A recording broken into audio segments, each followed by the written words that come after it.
Hello everyone, तुम्हा सर्वांचं माझ्या यूट्यूब चॅनलमध्ये मनापासून स्वागत आहे. तर लाडक्या बहीण योजनेच्या 17व्या हप्त्याची भरपूर दिवसापासून तुम्ही वाट पाहत आहात. तरीसुद्धा डिसेंबर महिना अर्धा संपण्यात आला, तरीसुद्धा तुमच्या बँक खात्यांमध्ये 17वा म्हणजेच नोव्हेंबर महिन्याचा हप्ता नाही आला.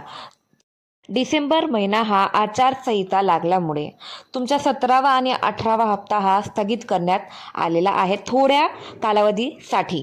म्हणून आचारसंहिता लागलेली आहे डिसेंबर महिन्याला, म्हणून थोडा उशीर होत आहे. परंतु GR आलेला आहे नोव्हेंबर महिन्याचा, तर तुमच्या बँक खात्यांमध्ये 100% 1500 रुपयेची वाटप थोड्याच दिवसांनी होणार आहे. तर मला पर्सनली असं वाटते की या डिसेंबर महिन्यामध्ये आचारसंहिता लागलेली आहे, तो डिसेंबर महिन्याच्या शेवटच्या हप्त्यामध्ये तुमचे नोव्हेंबर महिन्याचे आणि डिसेंबर महिन्याचे दोघंही हप्ते टोटल 3000 रुपये तुमच्या बँक खात्यामध्ये डिसेंबरच्या शेवटच्या वीकमध्ये तुमच्या बँक खात्यामध्ये येणार आहे. आणि भरपूर अशा महिला आहेत की त्यांची EKYC अजूनपर्यंत बाकी आहे.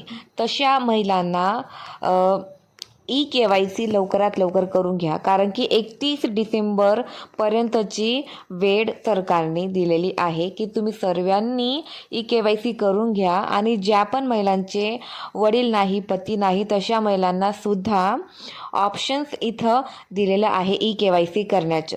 तर तुम्ही फक्त 2 मिनिटाचं EKYCचं प्रोसेस आहे, ते तुम्ही तुमच्या फोनमध्ये सुद्धा करू शकतात. ते तुम्ही करून घ्या EKYC, म्हणजेच की तुम्ही पात्र ठरणार. सरकारच्या यादीमध्ये तुमचं नाव राहील आणि तुम्ही यापुढे पण तुमच्या योजनेमध्ये नाव राहिल्यामुळे तुम्ही योजनेचं 1500 रुपये तुम्हाला दर महिन्याला भेटू शकते. म्हणून तुम्ही EKYC करून घ्या 31 डिसेंबरच्या पहिले.